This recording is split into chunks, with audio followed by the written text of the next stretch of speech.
Hello and welcome to another episode of Cullen on Film. Today we have Ryan Willard here and Brenden Hubbard. How are you guys doing? Fantastic, man. How you guys doing? Brenden, you gonna hear? Is he frozen? Yeah, I can hear you. I hear you. All right, cool. Yeah. So I'm good. There you go. So I haven't seen you guys in a long time, so it's great to catch up on here. This is a new forum that we've been doing. We're like in the 20s now on our shows. So this started during the quarantine, and it just keeps on rolling. So it's great to have you guys on tonight. Yeah, man. I want to thank you. It's good to see you. Yeah, man. Good to see you too. I mean, it's in this time, it is one of my favorite things to get together with people in a different way than we might normally get together. So having the technology to be on something like this and catch up with you two is like honestly the best part of my day. Yeah, it's funny because I don't get to talk to anyone until I'm on here. So I'm all by myself all day, every day, and I'm doing schoolwork, and then here I am. So this is like every night when I do this, I get to talk to people. So it's a lot of fun. Wait, can I ask you a question really quick, CJ? You're still in school right now? I do online teaching right now. So doing this, actually, the students watch it, and it really helps. So how is the remote teaching for you going? Because I know that pretty much all teachers did not have a plan for this. And so everyone's been kind of scrambling. Students are reacting all in different ways. All the different age levels are affected differently. So how's it been for you and your high school students, especially in the arts? Luckily, there's so much to do in studying film. Like it's almost like TV film 1 class. I have like 4 of them. So it's like going back and they were filming a lot of films already. So we did all that, but now we're going back. I'm giving them articles to read and do all this like stuff to learn so much about film. They just don't have cameras to film a lot of them. But my advanced classes, that's all they do is film. They have to kind of go back and do all this again. So it's, they weren't too happy about it, but you know what, some of them do have cameras and they've been doing like films in quarantine. So, wow. That Star Wars film that I showed you, they had one more day of filming and then this all happened. So they couldn't finish filming. So they edited it in a way. So they were editing it the whole time and they put it together. Bear, did you see that Star Wars film that he sent, Hunted? No. I got to send that to you. Yeah, I was late. They got it late last night. So I was like, oh my God. So can I give a shout out to those filmmakers who made that? Yeah. First of all, I was wildly impressed. The fight choreography and the effects work, spot on. The fight choreography was like better than actual fight choreography I've seen on film. But the fact that they were high school students, wildly intimidating to me to know that this young generation is able to do those types of things effortlessly on no budget, doing it for your class. It's very exciting as an audience member, but as a filmmaker, I'm like, oh my gosh, I got to step my game up because those young guns they're coming at us right now. They are. I'm like, hire me when you guys are done. Like that was Max Kusan. He's going to Ithaca College for film. So wow, yeah, oh, awesome. Yeah, send me that. Yeah, definitely. It's I had a short version of it they put together and they put it into festivals and it was getting in. And he's like, I want the full version. I'm like, well, you got to get it done. And he did. So I'm starting to send that out to festivals. It's long. It's like 15 minutes, but it's fun for high school. So, but talking about high school and these kids starting out, why don't we go around and you guys tell us how you got started out in this business? Brenden, how did you get started in the whole beginning of it all? Well, I did some AV stuff in high school, but then in college I focused on audio recording. And then I started touring right out of college with this band Stellastar, and that's where I met Sean Christensen, who started writing as on the end of their touring. And then we got together, made a couple films, and as you know, we won the Academy Award for the short film Curfew. And I love Curfew; it's one of my favorites. But I saw the feature film first. I saw at the film festival, before it disappeared, and I love that. And then you were like, there's a short, and I'm like, what? Then you're like, oh, I want to kind of more. I'm like, what? And then I went back and I actually showed that to my students. So my students saw. Oh, nice. And last time I saw you and Sean and all of you were I think they were all there the last time we went to go see your film. In New York. And I told them, I'm like, I just showed like 3 of your films to my class and they loved them and we talked about them and breaking them down. So then I'm talking to a college professor that I know, and he's like, yeah, I give an assignment to my students, and I have them take the film Curfew and make a trailer. So I'm like, I'm doing that. So I had them do that. So but they're like, it was right before like all this happened. So I have they sent it to me in my emails on this site and there. So there's all over the place. But some of them, it was pretty cool what they came up with for a high school with that film. But they love the movie. So that's why they'll love listening to your stories here. So, and what about you, Ryan? How did you start out? So I kind of know this. I know this section. Yeah, so I was partially born into it. I was born in the Philippines, and I got to do my first commercial when I was a year old. And then when I moved to Portland, Oregon, years later, when I was 7, I got to be in a kids movie called We Sing in Sillyville. So that's kind of what gave me the bug, made me just love being on set. I came from a big family, so you can imagine what being part of a big family is like, and then jumping onto a film set and being one of the stars of the film. So I instantly fell in love with the business and being in front of the camera and acting. And I got to pursue that for quite a while, and I still do act, but that's really what kind of got me into it. And then in college, I interned at MTV News and Docs. So I got my feet wet in the production side and realized I actually liked that just as much as I liked being in front of the camera. So kind of throughout my career, I've been straddling both and jumping back and forth whenever the right project calls for it. Yeah, that's like the best of both worlds. I tell my students that all the time. I've got theater kids that they'll put themselves in front of the camera and behind it, and they tell them to do everything. And we got a few of them going to film school this year, so I'm excited about that. Yeah, I feel like anyone who has the opportunity to do more than one job on a set understands what everyone else is going through later on. So a piece of advice I got back when I was like an associate producer on a show, the executive producer was also the showrunner of this documentary series called Juvies. And I just saw how the crew reacted to him, and they all would jump off a cliff for that man. And what someone described to me was like, well, like Kevin basically started as an editor, became a DP, and now directs. So he's kind of gone through all of them, and he knows how to communicate with his DP. He knows what kind of shots he needs, and he suddenly is well-rounded enough that he is a crew guy, even though he's the EP, showrunner, and directing at the same time.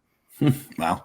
And then you had your short film that went around Quadum that was done very well, and my students saw that too, and they love that. Oh, thank you. Thanks for watching that. Yeah. They were like, you got to get these guys on somehow. I was like, yeah, I will. Anytime. I'm down to play with you guys anytime. Yeah, Quantum was probably one of my best experiences in the business. It was the first time I was full on directing a film myself. Brenden was basically one of my producers who was like my lifeline. So I was talking to him all the way when we were up to the scripting stage and kind of just picking his brain, getting advice. And he was nice enough to be that guy behind the guy who I could just call and be like, dude, what do I do with this? What kind of things do I need? And anything he would answer, which just gave me a whole different level of confidence to have someone of Brendan's stature and experience to back me up on that. And I was really fortunate because I called in every single favor that I could call in, and it all just kind of came together back in 2017. And I shot it on my birthday. And so I used that as my excuse to get every single person there to support me as they could. And I couldn't be happier with it. And I'm sure every filmmaker can attest that you're not always happy with your product, but this was something that I could sleep at night knowing that I did the best that I possibly could. And of course there were things I could improve upon, but I still enjoy watching it. And I absolutely love sharing it with other people and seeing what their reactions are like. And Brenden, you produced that. You produced a lot of shorts that we've seen and had at our festivals too. Do you prefer producing, or now you've written and directed a short? What do you prefer? I enjoyed directing. It was a different world because it was one of those, like, you got to forget about craft services and money. And you just gotta for me, I was lucky enough to have Ryan. So we were like, by that point we're really good friends. So it was good for my first time to be like, well, I haven't dealt with so many actors. So, get on a plane at 4 a.m. or whatever, and let's shoot this film in a day. And then he was very supportive on that. So didn't you shoot 2 films at while you were down there at the same time? Was it? Yeah, Damon Russell directed one on Friday, Saturday, and I directed mine on Sunday. So, and I produced his, so it was like a flip-flop. Wow. And It was good. I was doing like blood tests the night before as Damon was like directing, and then Ryan's like jumping on the plane in 3 hours. It was an interesting thing. I have to say, it was one of the most fascinating experiences because obviously the Fuzzy Logic boys are kind of on a different level than other people that I've ever worked with or ever seen. Yeah. And it's one of those relationships where I know that if I'm called to do something with them or I get the opportunity to work with them, there's just no questions on my end. You just tell me where to show up. You tell me what I got to do, and I'm there. There's just all the trust in the world. But when I got there, I was like, oh, you're genuinely insane. You literally just shot his short film and you produced it, and now you're flipping hats. We're going to shoot this in a day, like one full day. And Bear's just calm as a cucumber. Just, we're going to do this. All right. If you've seen that film, that's hard to do in one day. What you accomplished there in Helping Hand, that is really hard to do in one day. Thanks. And hopefully we'll get to see it at Hang On to Your Shorts in September. Yeah, I was looking forward to it. It was in April, but we had to push it off. So I'm really hoping we get to do it in September. That was the only weekend we could get, so I'm well excited. So we have Helping Hand that will be in the festival, and we also have Birthday Cake for Dinner, I believe, right? I think that's also. There's so many fests and so many of your films. I'm like, oh yeah, this is here. Or did we play that already? I remember. No, and then last year we had Who Decides and another one with I forget the title of it, with the little boy and the mother. Ready? Yeah, Ready. Was it Ready? Yeah, I keep losing track of years. Yeah, both of those were fun. Same thing. I just shot a feature with Melissa, who directed Who Decides. So we shot in Iceland. Hopefully wrapping that up for the fall. Low budget film in Iceland. It's fine. Yeah. Did you finish filming? Did you get to finish filming or? Yeah. We shot 9 days, and there was 7 crew. That's awesome. This is why there's the guy you want in the trenches with you. He will fly to Iceland with a 7-person crew and be there to help you execute your vision on whatever capacity it is. I mean, he's a journeyman. Look at him. And I try. Yeah, you can I shave a lot. So. And you guys also did Cul-de-sac together, right? You were part of that too. You were in it. Did you do something else on it, Ryan, as well, or?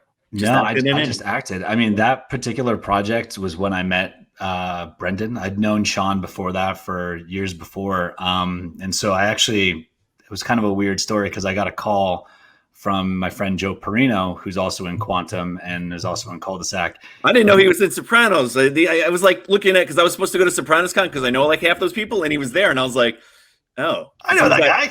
Yeah. Yeah. He's also in that movie Sleepers with Robert De Niro. And I saw that, and I was like, oh my God, now I recognize him. Like as a kid, then I was like, oh my God. Perino's real deal. Small world, Really small world. Perino called me and was like, hey, so Sean wants to know if you want to be in his next like short film. And I was like, of course I would. And he was like, yeah, it's he's gonna connect you to Bear, and he's the producer. He's gonna set it up, but we're like extras, and we're just gonna be like at a dinner party. That's all we know. And I was like, oh, okay, yeah, I'll be an extra for them, of course. Again, one of those relationships where I will literally do anything you want me to do on set without question, and I'll just be happy to be there.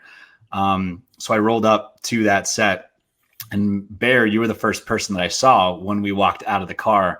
And on our way up, my friends and I were all talking, and all we knew was that it was a spy thriller and that we were at a dinner party and that we were guests. So my actor friends and I all kind of created our own characters as to who we would be, in the background, just playing around.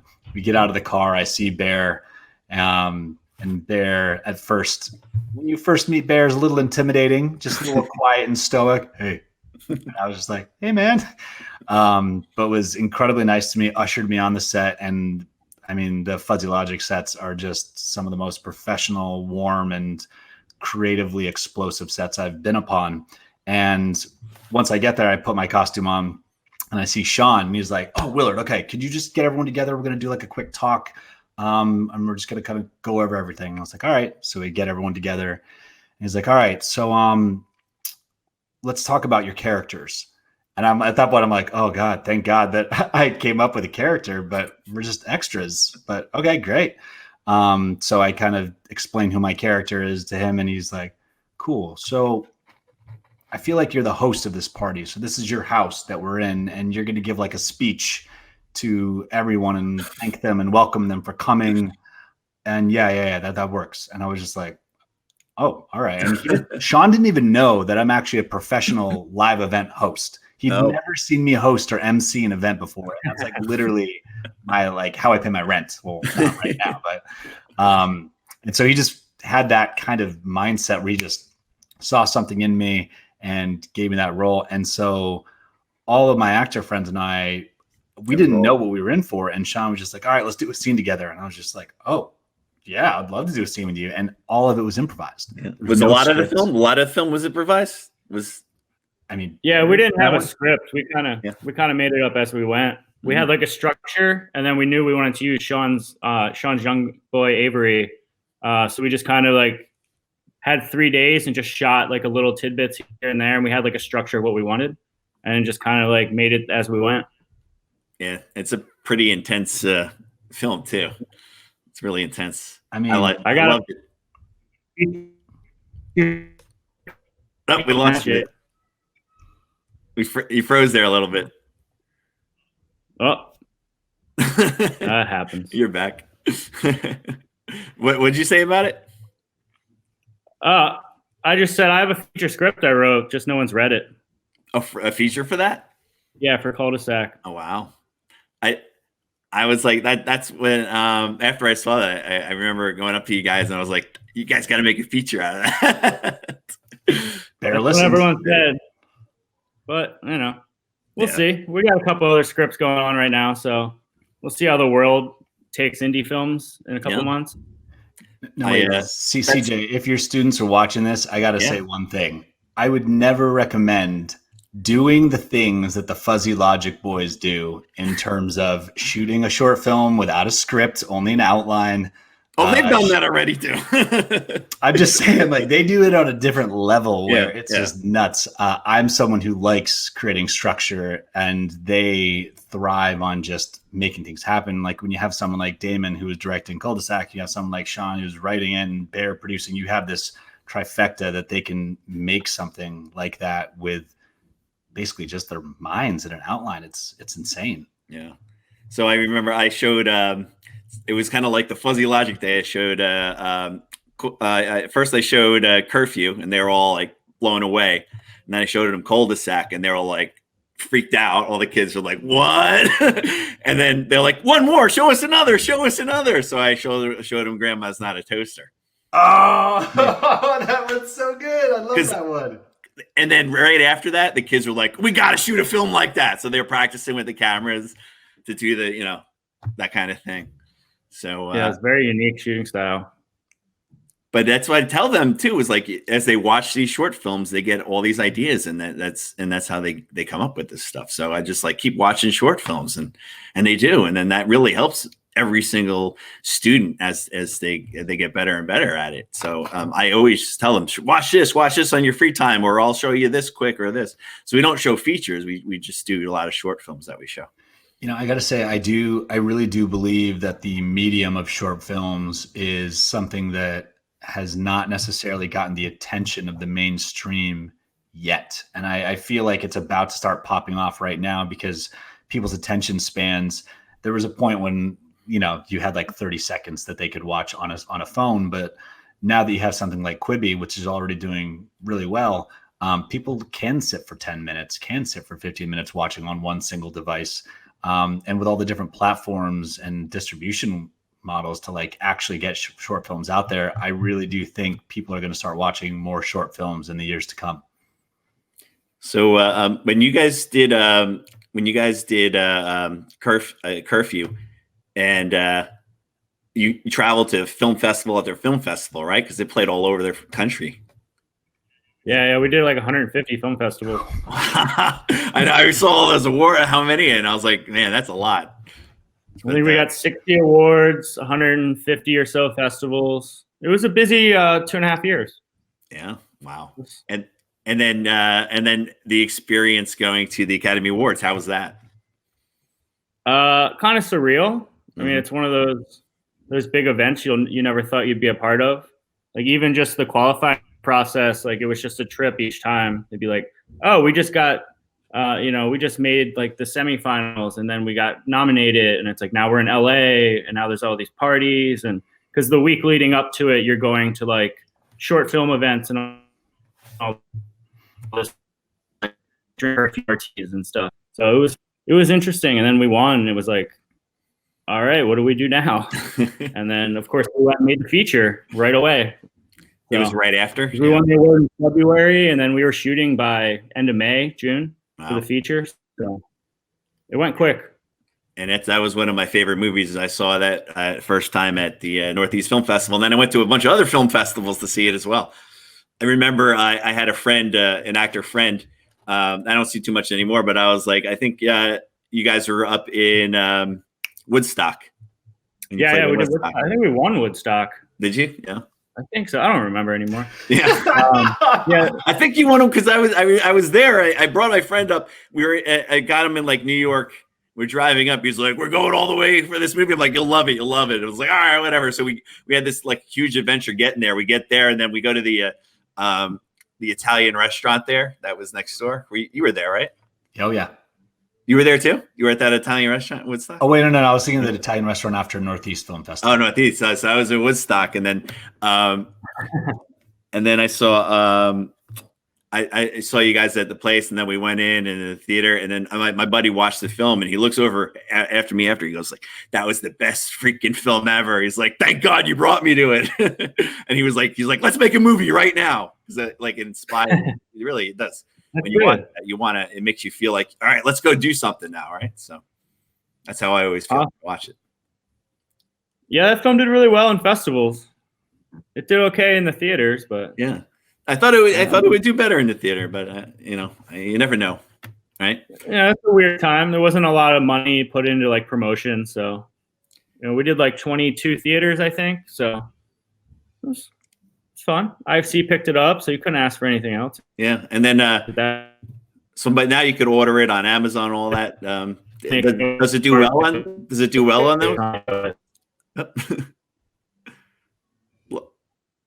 Lost you there. I don't see the numbers anymore. Mm-hmm. We had another co-production, so yeah.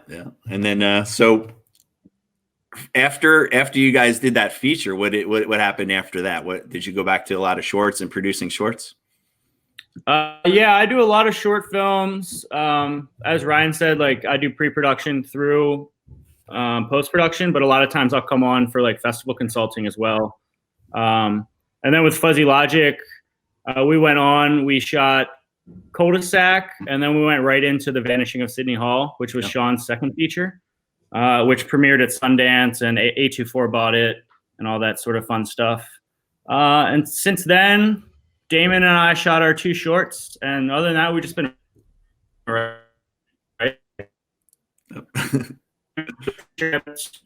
called Birthmark that we're submitting to IFP and stuff like that. So we're gonna see where that goes. Cool.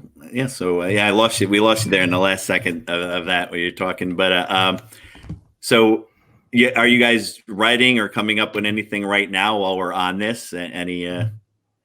Yeah. We have a feature script called Birthmark. If I cut out during that, it's basically about a woman that becomes a surrogate, and basically the parents of the surrogate kind of they die, and she's kind of left wondering what's inside of her, and she goes on this weird kind of thriller similar to Cul-de-sac vein. Mm-hmm. So we're pitching that right now. Oh wow, that sounds exciting. That's cool. I love that description though, Bear, because every time you tell me about a project, then I read the script or I see the film. Every time by the end of the film, I'm just like, what the just happened? What? That is whoa, oh my gosh. It's a roller coaster every time. Yep. It is. I'll send you the next version. I can't wait. But you guys just keep on working. You just keep on doing different things, which is great, right? So, Ryan, what about you? What have you been working on So After Class was the feature that I was a co-producer on. That was in Tribeca last year, and now I was in some theaters in December, and now it's on Amazon, iTunes, and that one's starring like Justin Long, Fran Drescher, Richard Schiff, Lynn Cohen, rest her soul. And so that one was a wonderful experience. It was the first feature that I really got to like get my hands dirty on the producer team. And I had a project that I was working on, and obviously the world kind of went crazy.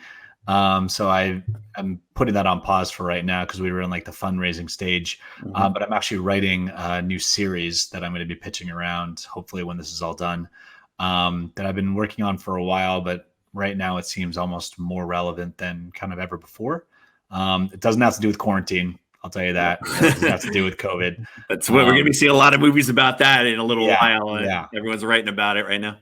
But I, it's a really interesting time though to be a filmmaker or to be a storyteller, because something that I was just talking about, if you look at all of the pilots that were supposed to be shot in January, February, March, right?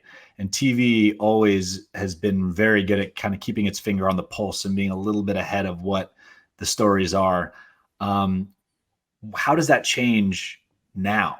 So like the whole industry paused, right? And so all those stories were relevant right then, but like once we get out of this, what is the future going to be like? And what kind of world do you set your stories in? And do you talk about things? Do you not talk about things? But what are the small social differences that we're going to have in the future that need to be reflected on screen? And because no one really knows yet, right? Yeah. So I think it's really exciting. They're all like, oh, we're going to start up in September. No, January, July, next year. Just, nobody knows. It's crazy. I think it's just going to be different. We're living in a slightly different world where if you look at what life was like before 9/11 and after 9/11, the world didn't completely change, but living here in this country, a lot of things changed. And it's a very clear difference where I feel like it'll be something similar to that, where there'll be these subtle changes and society will just be different, and we'll just kind of have to evolve because we'll have to reevaluate what is really important. Yeah, absolutely. When you were talking about that after school, I had a little story about that at Northeast Film Festival. It had a different name to it, and I missed Safe Spaces. Yeah, I missed it, and I was like, "Oh, okay." And then I got for the SAG thing that sometimes you get invited to see the movies. So I took Tom Bragg, this other writer guy, with me. I'm like, "Oh, let's go see this After Class movie," and he's like, "Oh, it's new?" I said, "Yeah, it's a new movie." And like, I didn't realize they changed the name. So we get in there, and he's like, "I saw this movie already." Well, thank you for watching it twice. I'm wearing the Northeast Film hat, and then the director comes up to me. He's like, "Oh yeah, I was supposed to go to that, and I didn't go to that." I'm like, "Oh, I don't run it, but I was there." And then Justin was talking to me, and we were talking about Kevin Smith stuff, since he's in the Kevin Smith world, and we both podcast. So next thing you know, we're just like talking back and forth about a lot of stuff, and time's flying by. And it was a great movie, though, by the way. Thank you. Yeah, Dan Schechter is a brilliant writer, director, and he also edited the film. It was a script that when I read it, I instantly knew it just had to be made. It was that good. Dan's writing is really off the charts. And we were so lucky to have the cast that we had come on, and it all kind of snowballed with the team that we put together. But Fran Drescher was the first one to say yes. And to have someone like Fran jump on just kind of adds a level of legitimacy to your project. And it was a role that I think was very different from other roles she's played, which is why I think she gravitated towards it. And then Justin, we knew him through one of Dan Schechter's friends. And so we got the script to him, and he loved the script and started talking to Dan and said he would do it. And suddenly we had a team, and it just kind of started rolling from there. And once we got Richard Schiff and Lynn Cohen aboard, I was kind of losing my mind. And we were also really lucky to have such great other talent, as well as like Michael Godere, Cameron Johnson. It just goes on and on how deep this cast was to bring those words to life. So it was, for me, as great of an experience as I could have had. Yeah. Brenden, when you guys were doing the feature for and casting for that right after winning the Academy Award and making the short into the feature, and then you got a whole new cast and all these characters, how was the casting for that? Because you got some. It was a little easier because of the Academy Award, and obviously Sean and Fatima were still the same role. So basically, what happened was because Sean was signed on for every day, and he was also directing it, he could kind of leverage that to go after some bigger actors. And then our good friend Paul Wesley came on as a producer, and then he had a role as the bad guy. And then from there, I kind of pitched Ron Perlman because I was a huge fan, so we locked him in for that. And then Emmy Rossum was doing the table reads for the film before we even went into production. So naturally, like being a friend of Sean, she just came on and played the role. We had Richard as well, who came I think one day on set, but he nailed it. So yeah, it was.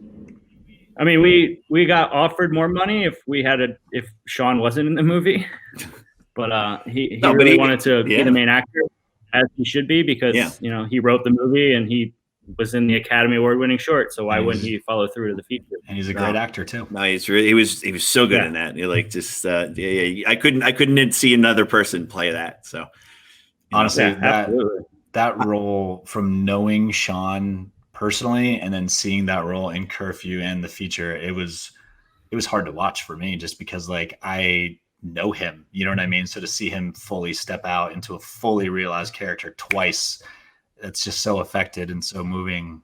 It was just very exciting and torturous to watch at the same time to see someone go through that. Yeah, it was so well acted, in the music that you guys picked, not just the score, but like the songs and everything. It's amazing. It really fits the movie so well, Yeah. Sean's a huge fan of music, so that was like the first project. Like as soon as we wrapped, he edited the David Bowie scene, and he sent that right to Bowie, or we got to Bowie through his people. But once Bowie signed on, then it allowed us to like get Most Favored Nations with everyone else. So that's why we got so many great songs, because Bowie agreed to do it for like a really good indie rate, because we didn't have much money, but it really worked out. We got War on Drugs like right as they were kind of blowing up, and we got Tame Impala and all these other great songs on there. And then of course Darren Morsey's score. Yeah, always a great person. He's done a lot of the he's done score for a lot of the horror films that I've worked on with Larry Rosen. Yeah. So he came aboard and did that. Like Larry would just send him the film, and the next thing he had this great score for it.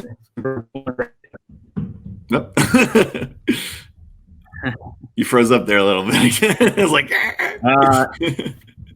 Philly internet, man. Yeah. I am a huge fan of Darren.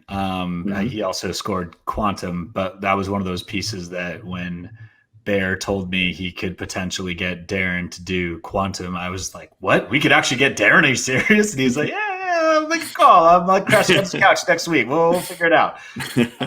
And getting to actually work with Darren was one of the most exciting parts of the process for me with that short film, because music is what generally inspires it.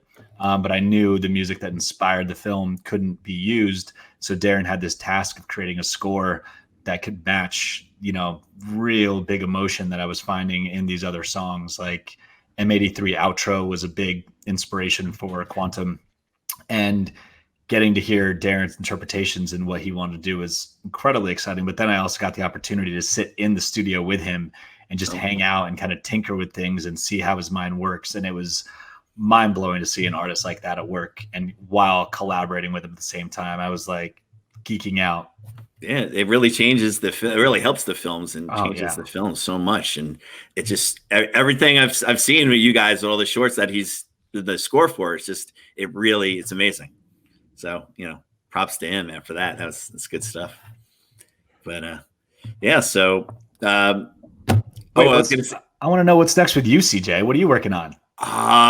Just doing the school thing right now, and doing the podcasting and the school. I'm really trying to get student films and the festivals, and just school is like taking over. I love it though. I love it. It's like my favorite thing. Though, I'm working on possibly producing a short film by we'll see. We're working on so I like producing. I like doing it. So I'm probably going to jump on as a producer on this film, and I am possibly writing some stuff because we're here, so I might as well write, right? So Absolutely. We'll see. we'll see what happens. But I haven't done one in a while. Like Disco Fries was like the last. No, I can't say that. I did some acting and some. There was a film that's playing in film festivals right now that I just started in film festivals, and I have a small part, but it was pretty intense. So I play kind of like this jerk father. Yeah. Oh wow! Can't wait to see that. Little different from my comedy that I do. I'm used to doing comedy and making people laugh. So to be you were so good in Disco Fries, and Dennis. The contrast with you and Dennis was brilliant, and that was my introduction to you. And so that's so funny. It's such a small world. Like you're like, I think when I saw you at Northeast, and you were like, wait a minute, I was in like Rhode Island or something. I saw you at Disco Fries. I'm like, what? Yep. It's a small world, small industry, but Disco Fries was so special. I love that film. Yeah, it was a lot of fun, and my students love it for some reason. They're always like, "Can we see Disco Fries again?" I'm like, oh, "It's online now for free. Just watch it." But no, it was good. It was a lot of fun doing it. I hopefully you can make some more fun projects like that in the future. We'll see.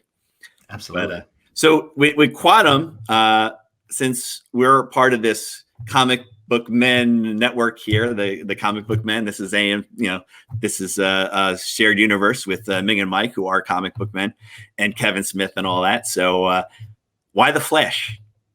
Why the Flash? Why the Flash?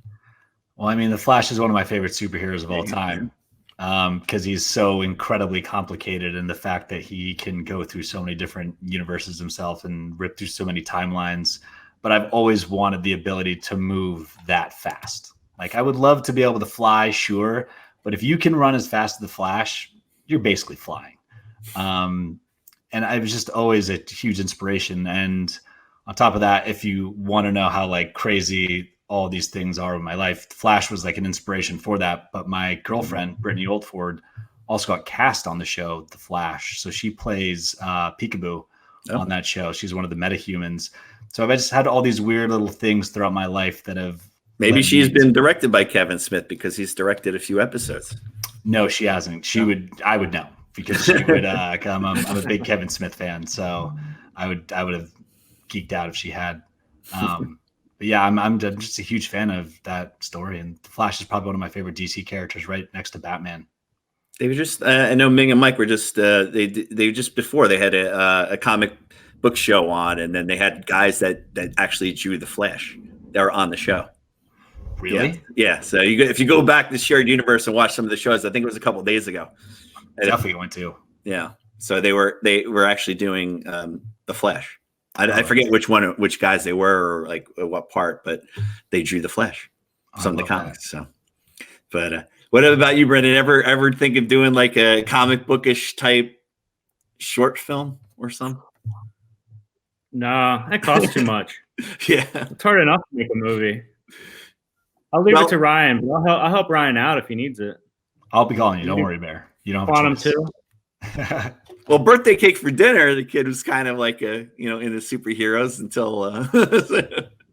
That's true. There was a little bit of that in the beginning. There was more in the script initially, but shooting in 2 days and kind of trimmed things down a little bit. But that was pretty. I mean, I would love to do it.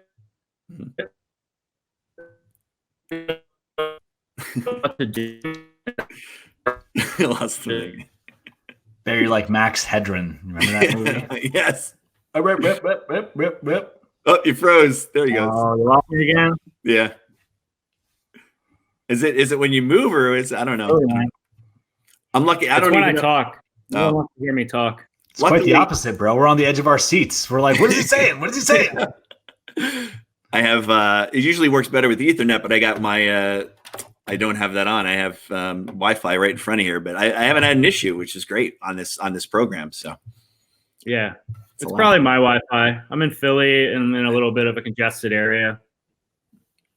So you're always traveling around, but you're not too far away right now. Philly's not far. Yeah, 62 miles. I looked up your town. Ah, yeah, we're close to Asbury Park, which we used to go to a lot until now, but really can't wait until September. So we have to.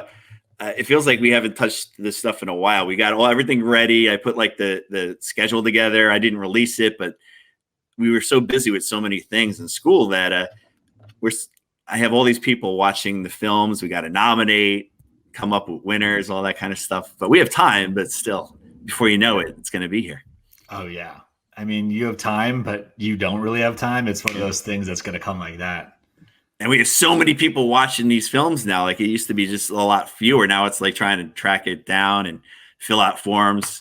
So it's just like people all just pick, and we just see like who's got the most votes. That's the winner. Make a trophy. That's it. So, but it's pretty cool. We got a lot of people involved this year. We're all getting ready to go, and then all this. So I think I moved all the way back here just for your festival. Yeah, you got it. Moved back on shorts and then it canceled. Yeah, it would have been fun because you finally get to go see. We had a again. Yeah, a little bit in and out. But we have so many amazing shorts this year. It's out of control. It's like we have this women empowerment, 2 segments of women empowerment films. It's just these shorts get better and better and better. It's crazy. So it's one of my favorite things is because I was inspired by Curfew, right, and Cul-de-sac as well. Yeah. And so it's so interesting to see how people are inspired by something and the levels they'll try and push it to when they have that inspiration. So it's just exciting to see short film just constantly getting better and the envelope just getting constantly pushed, because I just love watching shorts. I love features, but there's something about shorts of being able to tell a great story in a short amount of time. It takes a lot of skill, but it's also just wonderful and exciting. We have 180 short films this year that we're playing. 180? 2 days. 2 days. So we have 2 theaters, and it's nonstop Saturday and Sunday. We got a lot of student films. So a lot of that, I got a lot of high school and college. So a lot of local high school and college sets. And we changed. We have a nice big theater. Another theater was the old Neptune High School, where Jack Nicholson actually went to. So we have that theater this year. Instead of the one where we played Curfew that you were at, that we weren't able to get that anymore. And then we got Porta, which is a lot of fun. So, like Porta. Yeah. Yeah. That's their big party, which we're thinking about, like, how are we going to do that this year? I don't know. I don't think anyone does, man. This is a day by day world we're living in right now. Because the room was packed. packed. We were all on benches. There's no social distance to that party. No social distance. I have no idea how it's going to happen, but we'll figure something out. I'm sure we'll figure something out. But because I didn't want to like do it online. We want to physically do it. I know a lot of festivals are online right now, which is great for my students. I'm like, oh yeah, we got another fest. It's online. You can watch it online. So, but I think they'd even rather be there too. Can I ask you a question right now, CJ? Yeah. What is that like as a festival director to like make that decision of going virtual or sticking with the physical? Oh, I know it's a tough decision. Like, yeah, all of us for Hang On These Shorts were like, nope, we want to do it physically. We don't care, even if it's half full or whatever we have to do. We still want to do it physically. We don't want to do it online. We just I don't want to do it online. We want everyone there to experience. We like the experience. So that's just us, though. I mean, at Garden State Film Festival, they had a quick decision. They did it all online. It was a big thing. It came out okay, but it's so much fun when you're there physically. But you get to meet so many filmmakers. I met you guys at festivals. I mean, and then you never know. And so many people end up working together once they meet. So absolutely. I mean, honestly, film festivals, I like film festivals better than music festivals or kind of any other type of festival. It is like my happy place. So just going to them is great, but when you actually have a film in there, I don't think anything's better than getting to watch other films, being a part of that programming. You know what I mean? And then making those connections and working with people down the road, but also making friends. It's almost like going to summer camp for a week. Yeah. And then I love it when my students come and their films are in it, and it makes me feel like, oh my gosh, it's a great feeling, But Brenda, what about your short films that you produce that are all out there? Are there a lot of film festivals playing online with the films? Yeah, everything right now. Just had to turn down Brooklyn Film Festival today for a feature because they're going online, and we don't want a world premiere online. Yeah. So that was a bummer because I was really looking forward to it. They're still doing, I think, a physical one later, I believe. The one I was offered, they were going online with it, so I'm not sure they're doing later dates. Mm-hmm. And then I have a short called After Class, actually, that's playing in short in Japan, but they just postponed, so everything's kind of up in the air. Mm-hmm. And I have like 8 shorts right now, and every one of them, it's like, well, what do we do? Like, do we spend more money for the fall, or do we wait? Yeah. So it's a weird time. Summer. Yeah. It's such a crazy time. And like, I had a friend who showed me this amazing film that they shot on film. And I met them at the San Diego Film Festival last year. It's my friends Rich Tienkin and Louis Lucci. I want to go to San Diego so bad right now. Oh, it's such a great festival. I mean, and I love that city, but they really do a bang up job there. But they just showed me their latest film, and it was shot on film. It's gorgeous. I love the film. And when we were talking about it, I was like, I don't know even if you should submit this now or if you should just wait to try and hit it hard in 2021, because like, I don't know what the climate's like right now, and I don't know what it's going to be. There's just a lot of unknown, you know? Yeah, unfortunately. But I think 2020 started out, it seemed like it was going to be a big year, and then all this happened. But I think everyone's writing and and gearing up, and once we're all clear to go back to it, I think it's going to boom again. That's my feeling. You know, I personally agree with you. I think it's gonna be different, but the one thing that I'm telling my friends in entertainment and my filmmaking friends and my acting friends is, I think one of the biggest changes will be a little more distance between people, and not just like when you're in the same room, but a lot of people working from home, as clearly they're able to do nowadays, and people just being a little more remote. But a lot more closed sets.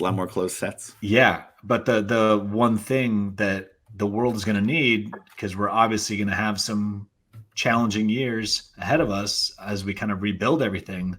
But like, the nice part for entertainment is that people need entertainment. It's always the best distraction, and it's always going to be in style. And on top of that, people are on their screens more than ever right now. Not only right now, it's only going to continue.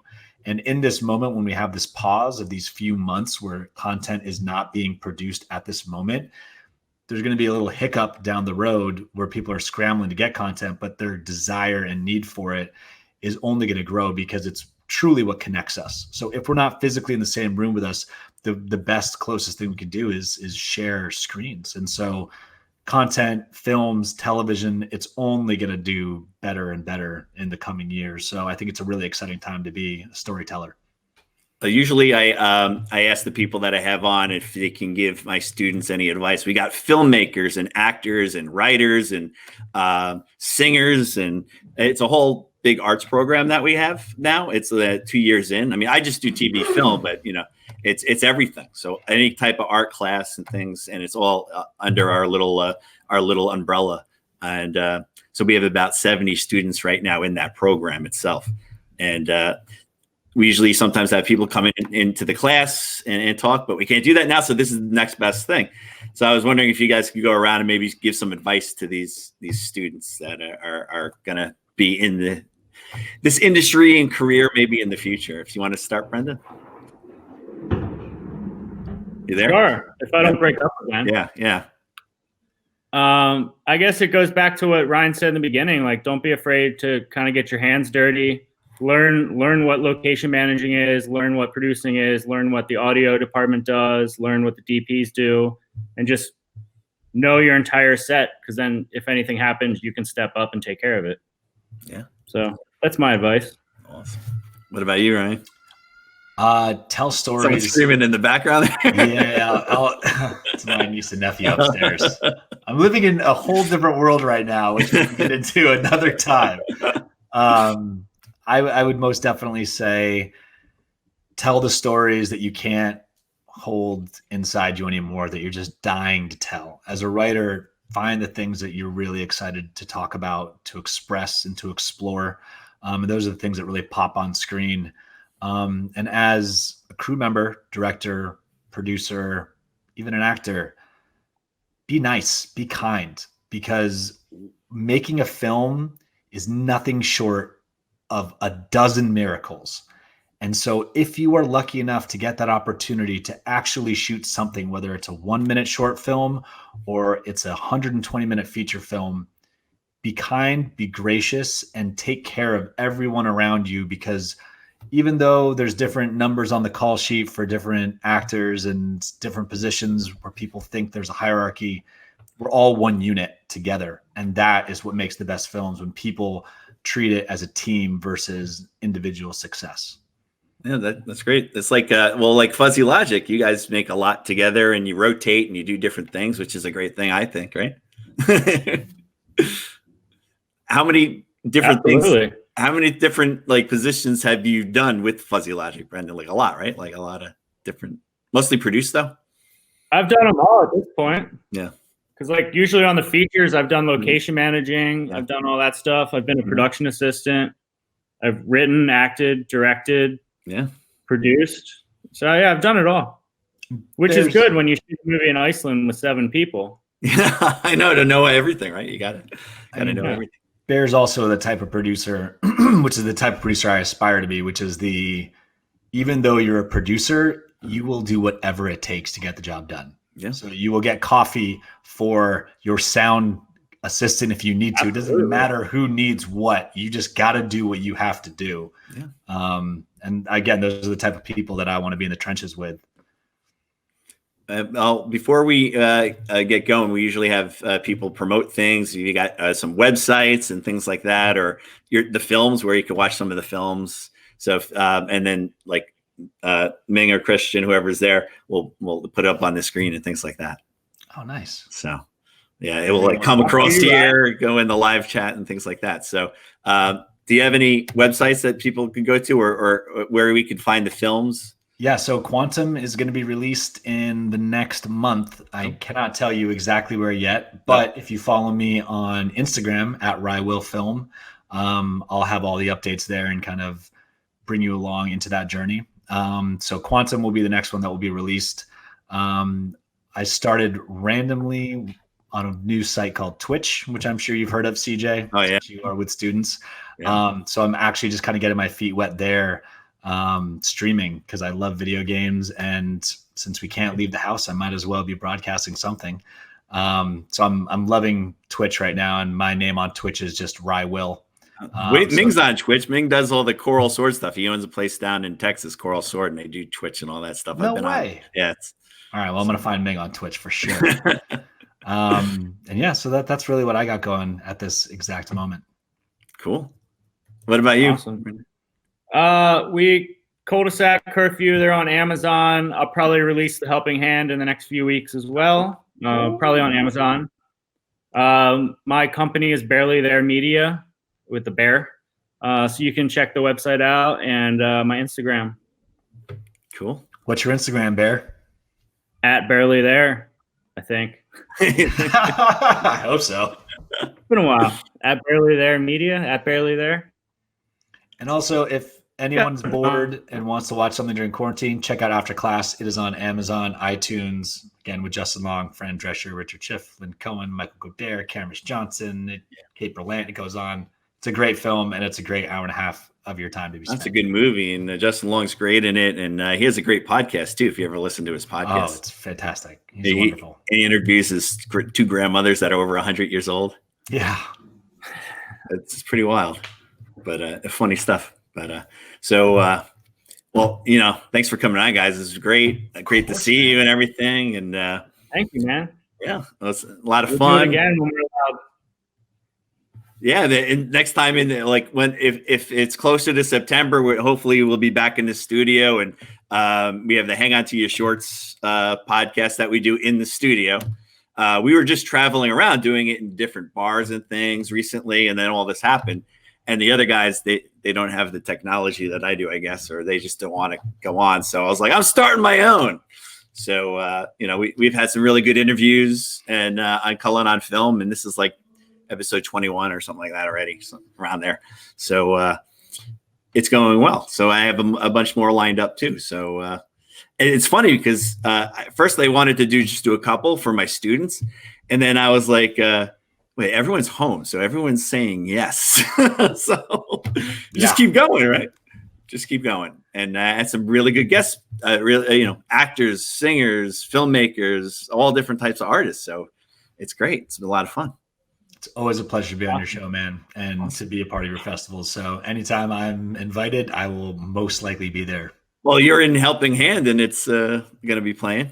Oh, I'm coming. You can't keep me out of there, just so you know. If Helping Hand wasn't in the festival, you'd see me pop up and be like, I just want to say hi, CJ. That's what we love. That's what the cool part of Hang On to Your Shorts is. A lot of people just someone came up to me about a year or two ago, and they're like, I was looking to my right, and there was a guy from Sopranos on my left, and I saw someone from Clerks, and like, but they didn't have any films in the fest. I'm like, no, they just came to hang out.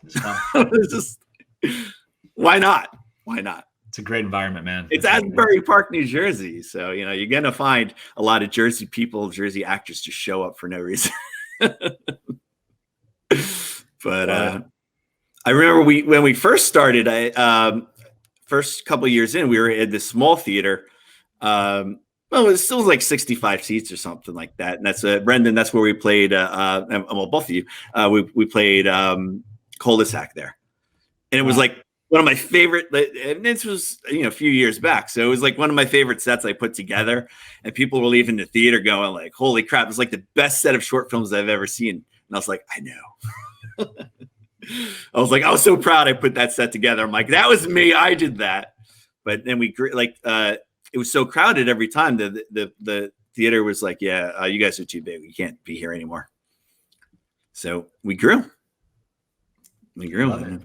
So that was a lot of fun. And we keep growing. That's what we were only one day. And then we were like partial Saturday and all day Sunday. Now we're all day Saturday, Sunday, and even Friday night.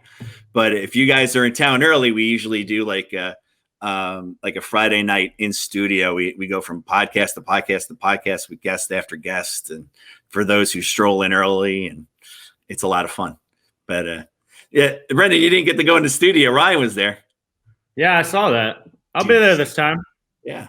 Bear, I'm gonna come with you. That studio is sick. There is more toys that I want to play with than anywhere else in the world. They just moved up to the 5th floor. So you know how they had 2 studios separate from each other? Yeah. So they moved up 2 more floors up, and they have a whole section. So there's like 2 rooms, and all their toys and everything are up there, and Ming's buying more stuff. So they got a lot of really cool stuff there. I love that, man. And I love your crew. The Shared Universe crew is as good as it gets. Yeah, it's a lot of fun. So I miss going to Comic-Cons with them too. You guys ever go to Comic-Cons? I have. You've never been there? You never been to one? Even like a film. Sometimes they have film fests. There are films at Comic-Cons too. I've gotten into them. I just haven't gone. Yeah. I'm obsessed now. I went with Ming, and I'm like, I can't stop. I mean, I went to my first Comic-Con in I think 2005 in San Diego, and that's when I was like, these are my people. Oh my gosh.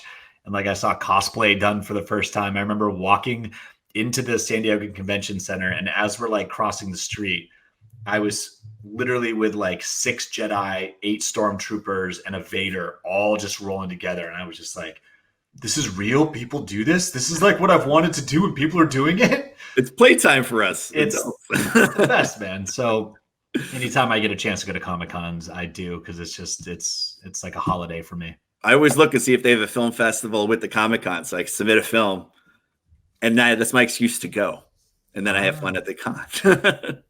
So I go every year now to Houston. There's a Comic Palooza, and Ming goes all the time, and I fell in love with the place. But it's also a film festival, so I met those guys, and they're like, every year they're like, send us a film. So I send my student films, or I send my film. I saw Disco Fries down there. Nice. So they like that. They liked it. No, they like me. So they're like, send more films. So every year we go down now, and that's like and we missed it this year. They were unable to do it. So not till next year. It was canceled altogether. So we're all upset. But 2020 is canceled. 21 is Yeah. going to be our year, everybody. That's going to be it, right? So you guys got a lot going on. So 2021, man, it's going to be crazy. But it never stops, and that's great. So once we get out of this, we're going to be working like crazy people. So I can't wait. But thanks for coming on, guys. It was a lot of fun talking to you, and see how fast it goes. Like an hour goes by so fast, it's ridiculous. I could talk forever.